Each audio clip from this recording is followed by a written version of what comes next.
पद से इस्तीफा देके भाग जाएं, लेकिन वह लोग भी नहीं जानते हैं कि नीतीश कुमार जी इतने बड़े थेथर हैं कि आप उनकी कितनी भी बेइज्जत कीजिएगा वह मुख्यमंत्री नहीं पढ़ना चाहूँगा। और उस फॉर्मूला को अपनाते हुए कितनी भी आप जलील उनको कर लीजिए वह कुर्सी नहीं छोड़ेगा। या अगर आप नारियल देंगे तो नारियल का भीतर का फेंक देंगे और खोल खा के कहेंगे कि कैसे व्यक्ति हो कि मेरा 3200 दांत टूट गया। और बिहार का दुर्भाग्य है कि जब भी छोड़ दीजिए बिहार अपना तरक्की करता है उस समय बिहार को ब्रेक लगाने का काम कर दिया जाता है। अगर भारत में 3 बार यह देश बहुत तेज़ी से तरक्की किया है तो वह 91 में जब आर्थिक सुधार लागू हुए थे, 96 में जब अटल बिहारी वाजपेयी जी की सरकार बनी थी, और फिर 14 के बाद से जो माननीय मोदी जी का कार्यकाल है। पहली बार हम लोगों ने उद्योग विभाग लिया था 2020 में और लगातार हम काम कर रहे थे। माननीय नीतीश कुमार जी यह हरगिज नहीं बताए कि जो 15 साल राजद का कुशासन रहा है उस समय बिहार में प्रति व्यक्ति की आमदनी केवल 6,000 रुपये क्यों थी। और आज भी जब हिंदुस्तान की आमदनी प्रति व्यक्ति की 1,97,000 है तब हम 50,000 की आमदनी पर अपनी पीठ थपथपा रहे हैं कि हम बहुत आगे चले गए। 10 लाख नौकरी के बात करने वाले महोदय लगता है कि उनका कहाँ पर वह छुप गए हैं पता भी नहीं चला। आज 10 लाख नौकरी शब्द को ही हटा दिया गया बजट से। तो क्या माननीय विजय चौधरी जी इत्तेफाक नहीं रखते हैं, उनकी कोई योजना नहीं है? क्योंकि आज बात हुई है 10 लाख रोजगार की, 10 लाख नौकरी शब्द को पूरे बजट से गायब कर दिया गया। जो 2,34,000 नौकरियों की हम लोगों ने पूरी कार्य योजना बना ली थी वह भी योजना गायब है।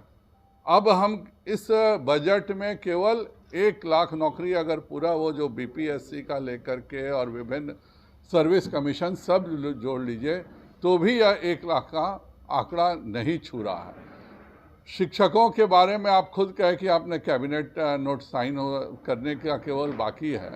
आज फिर वह सभी शिक्षक अपने आप को ठगा हुआ महसूस कर रहे हैं कि उनकी बहाली का कैसे क्या योजना है। इसमें सैलरी एंड अलाउंसेस में आप अगर 2,34,000 नौकरियां जो कि तय थी वह भी दे रहे हैं तो उनके लिए अलाउंसेस कहाँ हैं? दूसरा, एक पूरा झूठ रचा जा रहा है। जिस जलनल योजना की बात करते हैं क्या वह केंद्र सरकार के पंचायती राज के पैसे का उपयोग नहीं किया गया? और आप क्यों नहीं लिए? अंत में इसलिए केवल नहीं लिए क्योंकि भारत सरकार ने बिल्कुल साफ कहा है कि हम आखिरी नल पे जांच करेंगे कि 55 लीटर पानी उस व्यक्ति को मिल रहा है कि नहीं। बिहार में पूरे जलनल योजना घोटाला में है, इसलिए आप नहीं लिए कि मेरे सारे घोटाले केंद्र सरकार के द्वारा पकड़ लिए जाएंगे।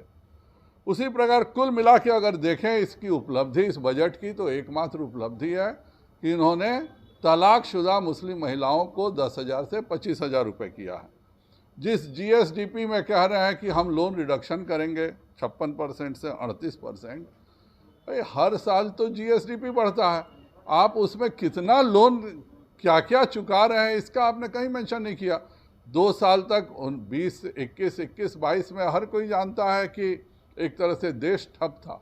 और यह आज जब बगल का उत्तर प्रदेश 12 लाख करोड़ के निवेश की बात करके सारे डील करके इंडस्ट्रीज़ को साइन करा करके अपने यहाँ 12 लाख करोड़ निवेश की बात कर रहा है, आप एक शब्द नहीं बोल रहे हैं।